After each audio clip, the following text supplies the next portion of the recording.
ನಮಸ್ತೆ ಮಕ್ಕಳ, welcome back to my channel. Please like, share and subscribe my channel. ಮಕ್ಕಳ, ಇವತ್ತು ನಾವು 7ನೇ ತರಗತಿ ವಿಜ್ಞಾನದಲ್ಲಿ FA2ಗೆ ಸಂಬಂಧಪಟ್ಟಂತಹ ಮಾದರಿ ಪ್ರಶ್ನೆ ಪತ್ರಿಕೆ ಉತ್ತರ ಸಹಿತವಾಗಿ ನೋಡ್ತಾ ಹೋಗೋಣ. ಫಸ್ಟ್ ಹೆಡಿಂಗ್ ನೋಡಿ ಮಕ್ಕಳ, ಕೊಟ್ಟಿರುವ 4 ಉತ್ತರಗಳಲ್ಲಿ ಸರಿಯಾದ ಉತ್ತರವನ್ನು ಆರಿಸಿ ಬರೆಯಿರಿ. ಇಲ್ಲಿ ಒಟ್ಟು 5 ಪ್ರಶ್ನೆ ಇರುತ್ತೆ. ಸರಿಯಾದ ಉತ್ತರಕ್ಕೆ ತಲಾ 1 ಅಂಕ ಸಿಗುತ್ತೆ ಮಕ್ಕಳ. ಪ್ರಶ್ನೆ 1 ನೋಡಿ, ವಿದ್ಯುತ್ ಕೋಶದ ಲೋಹದ ಟೋಪಿಯು ಅದರ ಯಾವ ತುದಿಯಾಗಿದೆ? ಇಲ್ಲಿರುವಂತಹ ಆಯ್ಕೆಗಳಲ್ಲಿ ಸರಿಯಾದ ಉತ್ತರ ಧನ ತುದಿ, ಆಯ್ಕೆ ಬಿ ಧನ ತುದಿ. ಪ್ರಶ್ನೆ 2 ನೋಡಿ, 2 ಅಥವಾ ಹೆಚ್ಚಿನ ವಿದ್ಯುತ್ ಕೋಶಗಳ ಸರಣಿ ಸಂಯೋಜನೆಯನ್ನು ಏನೆಂದು ಕರೆಯುತ್ತಾರೆ? ಇದಕ್ಕೆ ಸರಿಯಾದ ಉತ್ತರ ಆಯ್ಕೆ ಸಿ ಬ್ಯಾಟರಿ. ಓಕೆನಾ ಮಕ್ಕಳ, ಆಯ್ಕೆ ಸಿ ಬ್ಯಾಟರಿ. ಪ್ರಶ್ನೆ 3, ತಾಪದೀಪ್ತ ವಿದ್ಯುತ್ ದೀಪದಲ್ಲಿ ಬೆಳಕನ್ನು ನೀಡುವ ತೆಳುವಾದ ತಂತಿಯನ್ನು ಏನೆನ್ನುತ್ತಾರೆ? ಸರಿಯಾದ ಉತ್ತರ ಆಯ್ಕೆ ಎ ಫಿಲಮೆಂಟ್ ತಂತು, ಫಿಲಮೆಂಟ್ ಅಥವಾ ತಂತು. ಪ್ರಶ್ನೆ 4, ವಸ್ತುಗಳನ್ನು ಬಡಿದು ತೆಳುವಾದ ಹಾಳೆಯನ್ನಾಗಿ ಮಾಡುವ ಲೋಹಗಳ ಗುಣಕ್ಕೆ ಏನೆಂದು ಕರೆಯುತ್ತಾರೆ? ಸರಿಯಾದ ಉತ್ತರ ಆಯ್ಕೆ ಬಿ ಕುಟ್ಯತೆ.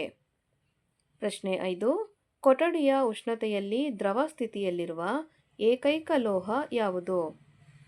ಉತ್ತರ ಆಯ್ಕೆ ಸಿ ಪಾದರಸ. ನೆಕ್ಸ್ಟ್ ಹೆಡಿಂಗ್ ನೋಡಿ ಮಕ್ಕಳ, ಬಿಟ್ಟ ಸ್ಥಳ ತುಂಬಿರಿ. ಇಲ್ಲೂ ಸಹ 5 ಪ್ರಶ್ನೆ ಇರುತ್ತೆ. ತಲಾ 5 ಅಂಕಗಳು ಸಿಗುತ್ತೆ ನಿಮಗೆ ಸರಿಯಾದ ಉತ್ತರವನ್ನು ಬರೆದ್ರೆ. ಓಕೆನಾ.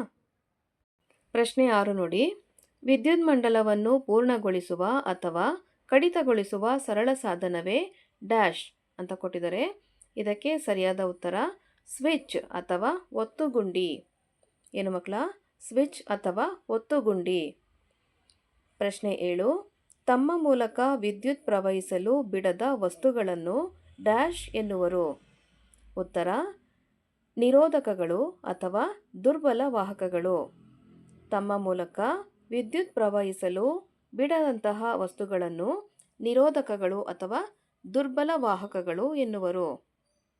ಪ್ರಶ್ನೆ 8, ಅತ್ಯಂತ ಹೆಚ್ಚು ತನ್ಯತೆ ಮತ್ತು ಕುಟ್ಯತೆ ಗುಣವನ್ನು ಹೊಂದಿರುವ ಲೋಹ ಡ್ಯಾಶ್ ಆಗಿದೆ? ಉತ್ತರ ಚಿನ್ನ. ಅತ್ಯಂತ ಹೆಚ್ಚು ತನ್ಯತೆ ಮತ್ತು ಕುಟ್ಯತೆ ಗುಣವನ್ನು ಹೊಂದಿರುವಂತಹ ಲೋಹ ಚಿನ್ನ ಆಗಿದೆ. ಪ್ರಶ್ನೆ 9, ವಸ್ತುಗಳನ್ನು ಬಡಿದಾಗ ರಿಂಗಣ ಶಬ್ದ ಉಂಟು ಮಾಡುವ ಗುಣಕ್ಕೆ ಡ್ಯಾಶ್ ಎನ್ನಲಾಗುತ್ತದೆ? ಉತ್ತರ ಶಾಬ್ದನ. ವಸ್ತುಗಳನ್ನು ಬಡಿದಾಗ ರಿಂಗಣ ಶಬ್ದ ಉಂಟು ಮಾಡುವ ಗುಣಕ್ಕೆ ಶಾಬ್ದನ ಎನ್ನಲಾಗುತ್ತದೆ. ಪ್ರಶ್ನೆ 10, ಸೋಡಿಯಂ ಲೋಹವು ಗಾಳಿ ಮತ್ತು ನೀರಿನೊಂದಿಗೆ ತೀವ್ರವಾಗಿ ವರ್ತಿಸುವುದರಿಂದ ಅದನ್ನು ಡ್ಯಾಶ್ ಯಲ್ಲಿ ಸಂಗ್ರಹಿಸಲಾಗುತ್ತದೆ? ಉತ್ತರ ಸೀಮೆ ಎಣ್ಣೆಯಲ್ಲಿ.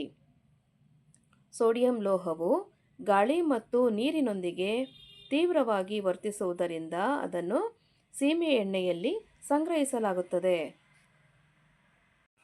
ನೆಕ್ಸ್ಟ್ ಹೆಡಿಂಗ್ ನೋಡಿ ಮಕ್ಕಳ, ಕೆಳಗಿನ ಪ್ರಶ್ನೆಗಳಿಗೆ ಉತ್ತರಿಸಿ. ಇಲ್ಲಿ 3 ಪ್ರಶ್ನೆ ಇರುತ್ತೆ ಮಕ್ಕಳ. ಸರಿಯಾದ ಉತ್ತರವನ್ನು ಬರೆದ್ರೆ ಪ್ರತಿಯೊಂದು ಉತ್ತರಕ್ಕೂ 1 ಮಾರ್ಕ್ ಸಿಗ್ತಾ ಹೋಗುತ್ತೆ ನಿಮಗೆ. ಓಕೆನಾ. ಪ್ರಶ್ನೆ 11, LEDಯ ಪೂರ್ಣ ರೂಪವೇನು? LEDದು ಫುಲ್ ಫಾರ್ಮ್ ಬರಿಬೇಕಾಗತ್ತೆ ಇಲ್ಲಿ. ಉತ್ತರವನ್ನು ನೋಡಿ ಮಕ್ಕಳ, LEDದು ಫುಲ್ ಫಾರ್ಮ್ ಅಂತ ಹೇಳಿದ್ರೆ ಲೈಟ್ ಎಮಿಟಿಂಗ್ ಡಿಯೋಡ್ ಅಥವಾ ದ್ಯುತಿ ಉತ್ಸರ್ಜಕ ಡಯೋಡ್ ಅಂತ ಕರೀತಾರೆ. ಓಕೆನಾ.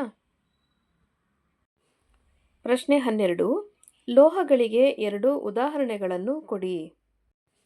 ಲೋಹಗಳಿಗೆ ಉದಾಹರಣೆ ಅಂತಾದರೆ ಸಲ್ಫರ್ ಅಂದರೆ ಗಂಧಕ ಮತ್ತು ಇಂಗಾಲ ಅಥವಾ ಕಾರ್ಬನ್.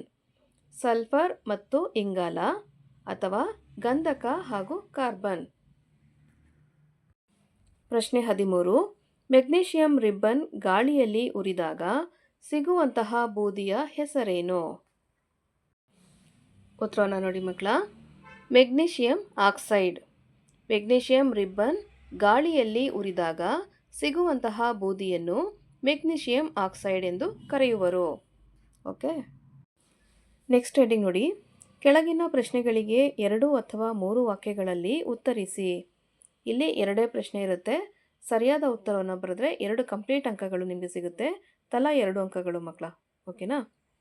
ಪ್ರಶ್ನೆ 14ರಲ್ಲಿ ನೋಡಿ, ನೇರ ವಿದ್ಯುತ್ ಅಂದರೆ ಡಿ ಸಿ ಮತ್ತು ಪರ್ಯಾಯ ವಿದ್ಯುತ್ ಎ ಸಿಗೆ ಇರುವಂತಹ ವ್ಯತ್ಯಾಸವೇನು? ಉತ್ತರವನ್ನು ನೋಡಿ. ನೇರ ವಿದ್ಯುತ್ ಅಂದರೆ ಡಿ ಸಿ ಬ್ಯಾಟರಿ ಅಥವಾ ಕೋಶಗಳಿಂದ ದೊರೆಯುವ ವಿದ್ಯುತ್ ಸಣ್ಣ ಸಾಧನಗಳಿಗೆ ಬಳಕೆಯಾಗುತ್ತದೆ. ಆದರೆ ಪರ್ಯಾಯ ವಿದ್ಯುತ್ ಎ ಸಿ ವಿದ್ಯುತ್ ಸ್ಥಾವರಗಳಿಂದ ನಮ್ಮ ಮನೆಗಳ ಗೋಡೆಯ ಸಾಕೆಟ್ಗೆ ಬರುವಂತಹ ವಿದ್ಯುತ್ ದೊಡ್ಡ ಉಪಕರಣಗಳಿಗೆ ಬಳಕೆಯಾಗುತ್ತದೆ. ಅರ್ಥ ಆಯ್ತಾ ಮಕ್ಕಳ? ಪ್ರಶ್ನೆ 15. ಲೋಹಗಳು ಮತ್ತು ಅಲೋಹಗಳ ನಡುವಿನ ಯಾವುದಾದರೂ ಎರಡು ಭೌತಿಕ ವ್ಯತ್ಯಾಸಗಳನ್ನು ಬರೆಯಿರಿ. ಉತ್ತರವನ್ನು ನೋಡಿ. ಲೋಹಗಳು ಹೊಳಪನ್ನು ಹೊಂದಿರುತ್ತದೆ ಮತ್ತು ಉಷ್ಣ ವಿದ್ಯುತ್ತಿನ ಉತ್ತಮ ವಾಹಕಗಳಾಗಿವೆ. ಓಕೆನಾ? ಅಲೋಹಗಳು ಹೊಳಪನ್ನು ಹೊಂದಿರುವುದಿಲ್ಲ, ಮಸುಕಾಗಿರುತ್ತದೆ ಮತ್ತು ಉಷ್ಣ ವಿದ್ಯುತ್ತಿನ ದುರ್ಬಲ ವಾಹಕಗಳಾಗಿವೆ. ಇವೆರಡೂ ಲೋಹಗಳು ಮತ್ತು ಅಲೋಹಗಳಿಗೆ ಇರುವಂತಹ ವ್ಯತ್ಯಾಸಗಳು. ನೆಕ್ಸ್ಟ್ ಹೆಡಿಂಗ್ ನೋಡಿ ಮಕ್ಕಳ. ಕೆಳಗಿನ ಪ್ರಶ್ನೆಗಳಿಗೆ ಉತ್ತರಿಸಿ. ಇಲ್ಲಿ ಒಂದೇ ಪ್ರಶ್ನೆ ಇರುತ್ತೆ. ಸರಿಯಾದ ಕಂಪ್ಲೀಟ್ ಉತ್ತರವನ್ನು ಬರೆದ್ರೆ ನಿಮಗೆ 3 ಅಂಕಗಳು ಸಿಗುತ್ತೆ ಮಕ್ಕಳ. ಪ್ರಶ್ನೆ 16 ನೋಡಿ. ವಿದ್ಯುತ್ ಘಟಕಗಳ ಹೆಸರು ಮತ್ತು ಅದರ ಚಿಹ್ನೆಗಳನ್ನು ಬರೆಯಿರಿ. ನೋಡಿ ಮಕ್ಕಳ, ಈ ರೀತಿಯಾದ ಟೇಬಲ್ನ ನೀವು ಮಾಡ್ಕೋಬೇಕಾಗತ್ತೆ. ಮೇಲ್ ಹೆಡ್ಡಿಂಗು ವಿದ್ಯುತ್ ಘಟಕಗಳು ಮತ್ತು ಅದರ ಚಿಹ್ನೆಗಳು ಅಂತ ಹಾಕ್ಕೊಳ್ಳಿ. ನಿಮಗೆ ಆವಾಗಲೇ ಕಂಪ್ಲೀಟ್ 3 ಅಂಕ ಸಿಗೋ ಚಾನ್ಸಸ್ ಇರುತ್ತೆ ಮಕ್ಕಳ. ಆಮೇಲೆ ಕ್ರಮ ಸಂಖ್ಯೆ, ವಿದ್ಯುತ್ ಘಟಕ, ಅದರ ಚಿಹ್ನೆ ಅಂತೇಳಿ 3 ಕಾಲಮ್ನ ಮಾಡಿಕೊಂಡು ಈ ರೀತಿಯಾದ ಸಿಂಪಲಾಗಿ ಪೆನ್ಸಿಲ್ನ ಉಪಯೋಗ ಮಾಡಿಕೊಂಡು ಸಣ್ಣ ಸಣ್ಣ ಚಿತ್ರಗಳನ್ನು ಬರೆಯಿರಿ. ಚಿಹ್ನೆಗಳನ್ನ ಮಾತ್ರ ಡಾರ್ಕ್ ಮಾಡಿ ನೀಟಾಗಿ ಹೈಲೈಟ್ ಮಾಡಿ ಪೆನ್ಸಿಲಲ್ಲಿ ಬರೀರಿ ಮಕ್ಕಳ. ಅರ್ಥ ಆಯ್ತಾ? ಕ್ರಮ ಸಂಖ್ಯೆ 1ರಲ್ಲಿ ವಿದ್ಯುತ್ ಕೋಶ, ಅದರ ಚಿಹ್ನೆಯನ್ನು ನೋಡಿ ಈ ರೀತಿಯಾಗಿ ಬರೆದು ಅದನ್ನು ಡಾರ್ಕ್ ಆಗಿ ಹೈಲೈಟ್ ಮಾಡಿ. ಎರಡನೇದಾಗಿ ಬ್ಯಾಟರಿ ಅಂತ ಕೊಟ್ಟಿದ್ದಾರಲ್ವಾ, ಅಲ್ಲೂ ಸಹ ನೀವು ಡಯಾಗ್ರಾಮ್ನ ಪೆನ್ಸಿಲಲ್ಲಿ ಡಾರ್ಕ್ ಮಾಡ್ದಿರ ಬರಿಬೇಕು. ಚಿಹ್ನೆಗಳನ್ನು ಮಾತ್ರ ಹೈಲೈಟ್ ಮಾಡಿ ಡಾರ್ಕ್ ಆಗಿ ಬರಿಬೇಕು ಮಕ್ಕಳ. ಓಕೆನಾ? ಮೂರನೇದಾಗಿ ವಿದ್ಯುತ್ ದೀಪ ಹಾಗೂ ಅದರ ಚಿಹ್ನೆಯನ್ನು ನೋಡಿ ಇಲ್ಲಿ. ನೆಕ್ಸ್ಟು 4ನೇದಾಗಿ ದ್ಯುತಿ ಉತ್ಸರ್ಜಕ ಡಯೋಡ್ ಅಂದರೆ LED ಅಂತ ಹೇಳಿದ್ವಲ್ಲಾಗಲೇ, ಅದು LED ಮತ್ತು ಅದರ ಚಿಹ್ನೆ ನೋಡಿ. ತುಂಬ ಸಿಂಪಲ್ ಆಗಿದೆ. ಒಂದು ವಿ ಆಕಾರವನ್ನು ಮಾಡಿ ಅದಕ್ಕೆ ಮೇಲ್ಗಡೆ LED ಲೈಟ್ ಥರ ಕೂರಿಸಿದ್ರೆ ಆಯಿತು ಅಲ್ವಾ? ಚಿಹ್ನೆಯನ್ನು 3-4 ಬಾರಿ ನೀವು ಪ್ರಾಕ್ಟೀಸ್ ಮಾಡಿಕೊಂಡ್ರೆ ಆರಾಮಾಗಿ ನೆನ್ಪಿಟ್ಕೋಬೋದಲ್ವ ಮಕ್ಕಳ. ನೆಕ್ಸ್ಟ್ 5ನೇದಾಗಿ ಸಂಪರ್ಕ ಸಹಿತ ಒತ್ತುಗುಂಡಿ ಅಥವಾ ಸ್ವಿಚ್ ಅಂತ ಹೇಳ್ತೀವಲ್ವಾ, ಅದು. ಓಕೆ, ಆದರೂ ತುಂಬ ಸರಳವಾಗಿದೆ ಚಿಹ್ನೆ. 6ನೇದಾಗಿ ಸಂಪರ್ಕ ರಹಿತ ಒತ್ತುಗುಂಡಿ. ಓಕೆನಾ? 7ನೇದಾಗಿ ನೋಡಿ ವಾಹಕ ತಂತಿ.